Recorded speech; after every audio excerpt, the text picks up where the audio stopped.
Assalamualaikum dulur, berjumpa lagi ya di channel kita, channel petani muda lur ya. Ya dulur, aku mau ucapin terima kasih bagi sedulur-sedulur yang sudah subscribe. Bagi sedulur-sedulur yang belum subscribe, aku minta tolong lur ya, minta tolong di subscribe. Salam tani muda, salam tani milenial. Ya dulur, ini kita sekarang berada di pekarangan rumah lur ya. Ini di pekarangan rumah ini ditanamin tanaman jagung, terus ada tanaman ini sayur-sayuran gitu ya, karena untuk memanfaatkan pekarangan. Bagi sedulur-sedulur yang pekarangannya cukup luas itu bisa ngikutin ini ya, caraku kayak gini. Itu nanti mau aku bahas di channel satunya atau Gubuk Petani Muda ya, untuk pembahasan lebih spesifiknya. Nah, untuk kali ini nanti kita mau membahas tentang apa ya dulur. Untuk kali ini kita mau membahas tentang penyepraian lur ya. Kenapa kita membahas tentang penyepraian? Karena pembahasan ini itu amat sangat penting sekali lur ya. Karena apa? Karena kalau kita dalam melakukan penyepraian tentunya harus tahu dulu lur ya, yang mau kita spraykan itu apa, terus nanti dosisnya itu berapa, itu kita harus paham dulu. Jangan asal kita dalam pengaplikasiannya itu yang katanya gitu ya, minimal kita harus membaca dari label dari kemasan yang akan kita spraykan.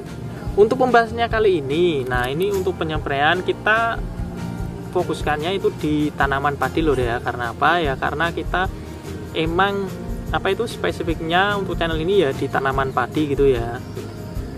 Untuk penyepraian kalau kita menggunakan pestisida lur ya, pasti dalam pestisida kan ada yang sistemik ataupun yang kontak.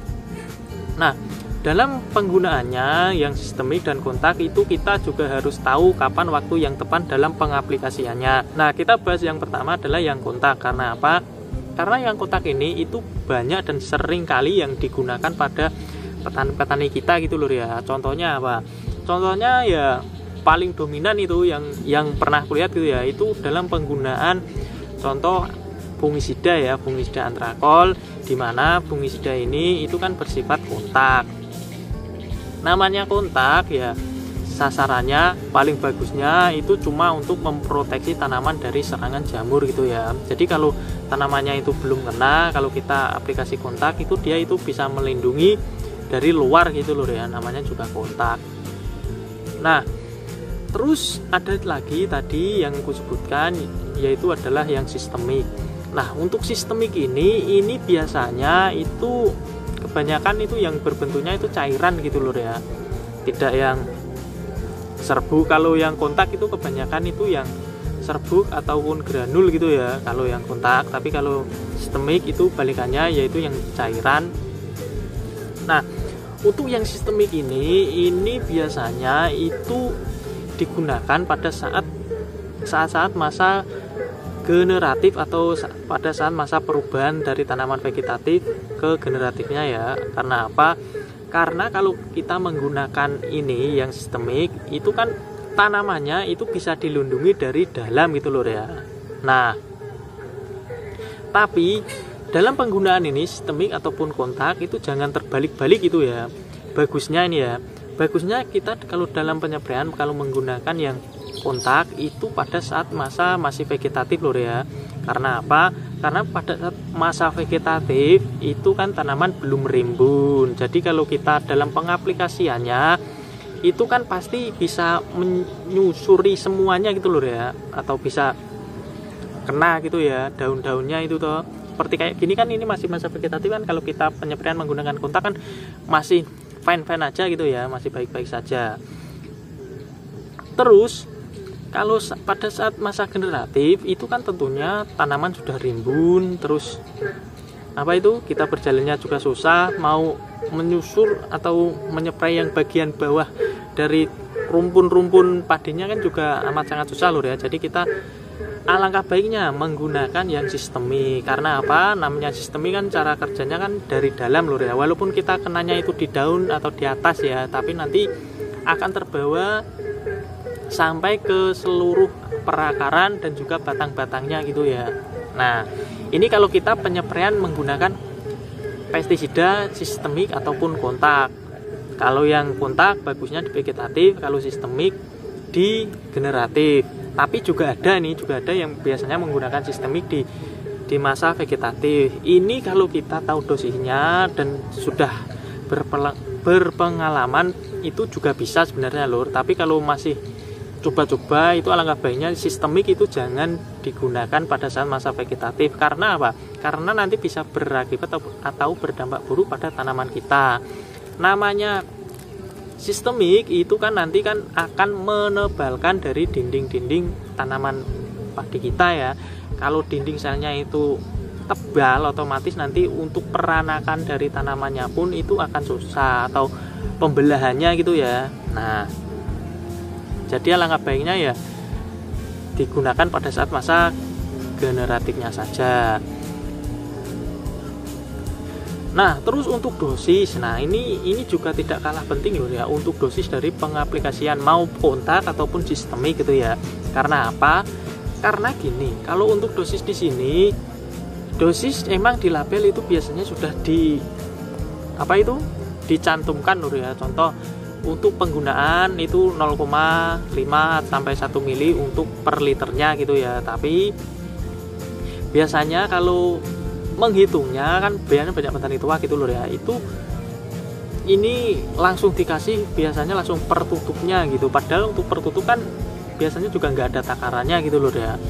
Nah, dikhawatirkannya di sini itu dalam pengaplikasiannya atau penggunaannya itu berlebih gitu loh.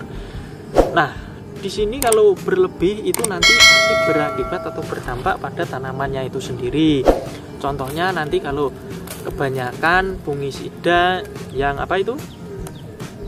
yang sistemik nanti ya ada akibat buruk-buruknya gitu loh ya. Itu juga sudah pernah dibahas dulu itu di musim atau tahun kemarin, itu pasti ada dampaknya. Kalaupun yang kontak, kalau kita berikan yang berlebih itu ada dampaknya atau tidak, pasti tentunya itu juga ada lur. Biasanya gini, kalau yang kontak itu biasanya kalau kita berikan berlebih itu daunnya ya, daun di atas di atas permukaan daun dari tanaman itu kan akan tertutupi dari pestisida yang kontak itu tadi ya. Kalau pestisidanya warna putih ya biasanya ya daun-daun tanamannya itu akan berwarna putih semua gitu lur ya. Nah, itu nanti kan juga akan mempengaruhi dari proses fotosintesis dari tanaman itu sendiri karena tertutup gitu ya. Nah, terus untuk dosis di sini, itu alangkah baiknya kalau kita dalam penggunaan kontak ataupun sistemik itu kita gunakan dosis standarnya atau di bawah standar. Kalau kita untuk pencegahan ya alangkah baiknya kita gunakan dari setengah atau maksimal 3/4 dari dosis yang dianjurkan di kemasan.